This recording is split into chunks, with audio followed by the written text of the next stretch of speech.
Hey guys, Epengu here with another interview from EVO 2017, Day 1. I'm joined by TSM's very own Leffen. Leffen, you just finished your pool. How'd that go? Difficult? No. I think I lost 2 stocks, and both those were JV4 stocks, so that's pretty easy. That is pretty easy. Last year it's interesting. I've been wanting to talk to you about being back at EVO because you've been pretty vocal about how EVO shouldn't be the hallmark tournament for us anymore. It shouldn't really be seen as this championship.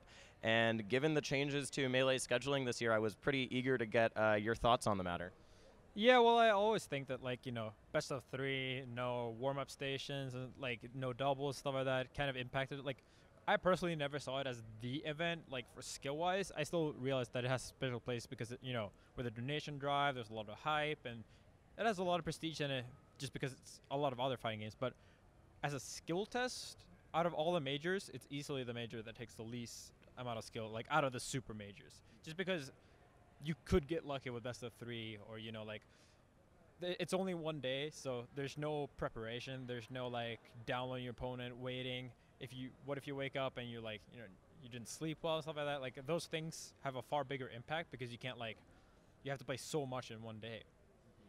You know, something that I've noticed personally is that when we get to shorter tournaments, 2-day tournaments, 1-day tournaments, a lot more upsets seem to happen. It happened at HTC Throwdown. It happened at Red, but, there were fewer people there. But just in general, why do you think that is? Do you think that's true, and why do you think that might be? I just think that, the more time you have, the more preparation you can do. And with more preparation and, more time to play your matches over, it kind of creates its own sample size, even though if you ran best of 3 or best of 5, the same way, just because you have more time to prepare, there's less, I didn't sleep well, but I only have a few matches, so I save my energy for those. When you have a whole day and everything's right away, it's not really the same circumstances. It's kind of, it's not a sprint, it's a marathon kind of deal. Not obviously as big of a difference, but I definitely think the upsets are way more likely when it's like this, especially this year, because there's no important matches on Friday and all the important matches on Saturday. So I really think anything can happen. I've been asking everyone this, but I'm curious to get your thoughts on it, too. Who do you think is most likely to make an upset, just because they might be underrated, they have a good bracket, or also just because of the best of 3 marathon one-day format? I think the cheesers and people who play weird characters and people who play floaties and stuff like that, I think are gonna have a big advantage. As for upsets, I actually think the spaces can pull a big upset. The thing is that some spaces might do really, really well, way better than they usually do. But I also think a lot of spaces are just gonna crash and burn with the whole day, just being that long. So I think it's really interesting. I don't really know who I would pick, but because I haven't looked at the brackets, but I'm sure that there's some people who could cause big upsets. Moving on a little bit, one of the things that is coming about because we only have 2 days for Melee is that, Genesis Fuse, the Fuse finals are going to be happening on Sunday, which you and Ice have qualified for.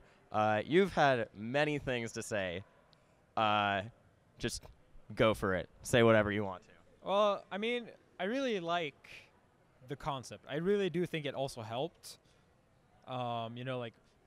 But I also think that it helped mostly because they didn't tell us about the rules. If they told us about the rules, then the effects that it should have, it had now, shouldn't have happened. Essentially, the way they did the seeding doesn't reward people that do well consistently. It only rewards people who do well once or twice. There's a lot of really bad organization. It was just not being updated. They added events last minute. Some of the events were premieres, and some of the events were really small. Genesis, for example, was a premiere, even though it got announced, it happened before it got announced. And there's just a lot of issues. And then it was announced really late, when it was going to be. Yeah, I really hope they fix the seating. I think they might. If they do, that's great, because otherwise I think it kind of just makes a big joke, because the number 1 and so Armada Android, they have to play Plup Axe or Swedish Logs, and Plup Axe is probably 5th, 6th best team there by most people, but they don't know which one they're gonna have to play, so they have to prepare for 2 opponents, and then they're the by far number 1 seed, but they have to prepare for 2 opponents, where everyone else just has to prepare for 1. And then me and Ice have to play Mewtwo HBox, because they chose not to team at more tournaments like DreamHack Austin, where they could have teamed, but Mewtwo won with Plup, I think. No, No, I'm thinking about a different tournament, but yeah, whatever. They haven't been teaming too consistently.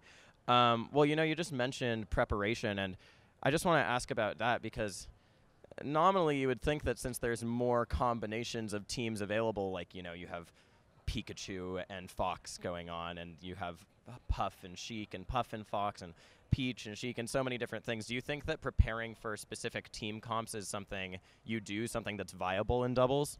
I do think so. I definitely think there's less hard counter picks. Like I don't think any team like just gets destroyed. Maybe if it's a double character, so like double Peach versus double ICs or stuff like that. But generally, I think counter picks are less hard, but the play style is still very different. Like playing against Puff Sam is completely different from playing quad Foxes, stuff like that.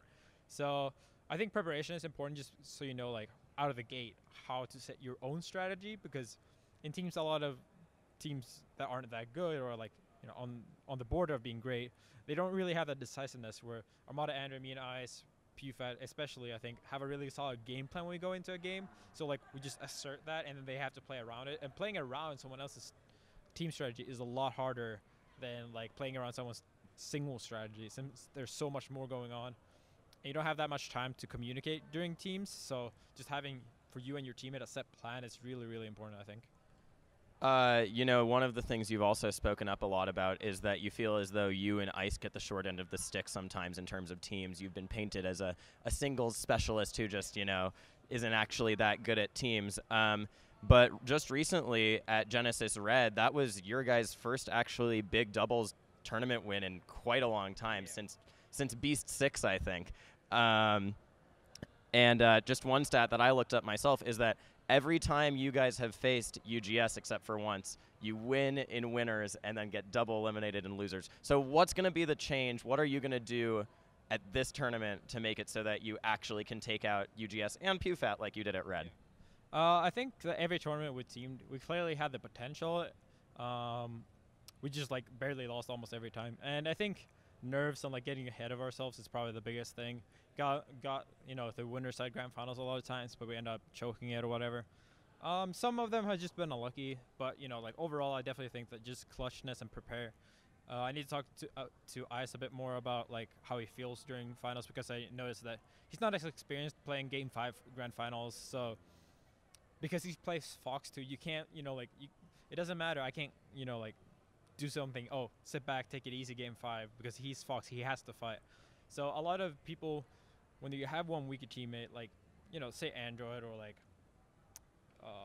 no one else really comes to mind. But there's a lot of times where you can still, you can make do by playing a little bit simpler. What Android does is a lot of time when he chokes, Armada takes, he takes over, and then Android just tries to like take it very easy. And then once he gets a couple of hits in, then he takes advantage of that, gains momentum, and then he goes in as well, rather than like having to play the entire game by himself. Would you say that a lot of your team composition, you were just mentioning styles and how you have a really defined game plan, and that's something you share with PewFat and UGS. Would you say that a lot of your team composition ends up with you taking the lead? In game, not as much. I'm probably the one that takes it more like, if one person is going to stand back and wait for, and then I, like double edge card, stuff like that, I do it slightly more. But in general, I wouldn't really say that in game I take too much. Like, Armada approaches a lot more, and Ender stays back more, and SFAT approaches a lot more, PewFat stays back, or PPU stays back more. I wouldn't really say it's that. Double Fox, there's no really reason to do that, and I don't like to be too predictable so that you can tell clearly, like in the heat of the moment, which Fox is which. But I do like make all the decisions of like how should we play this, what should we fix. Like most of those, like Ice isn't as much of a talker, and that's fine. But I just generally shot call and take the lead role. Like tell him like, all right, let's not go close to the edge. Let's be patient. Let's go to the platform. Stuff like that. So that's more. I'm more of a shot caller than like an in-game leader. Okay, final question. Two-part question. First of all, if you were an anime character, I know you've been watching a lot of Boku no Hero recently, but if you were an anime character, who would you be? And if you and Ice as a team were in an anime, what would it be? That's hard, dude. Okay, I'm going to say it like this. If I was an anime character, I would be Light from Death Note. But if me and Ice were two, we'd be Todoroki because it's ice and fire.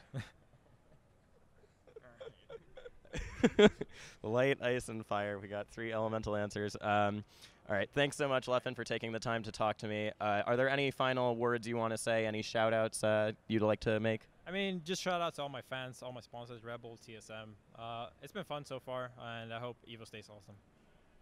We all hope that. All right. Thanks for watching, you guys. You can catch more of Leffen this weekend at EVO 2017. And then on this Sunday in Genesis Fuse Finals Melee Doubles Circuit. And you can catch more content from us here on this YouTube channel, as always. Thanks, guys.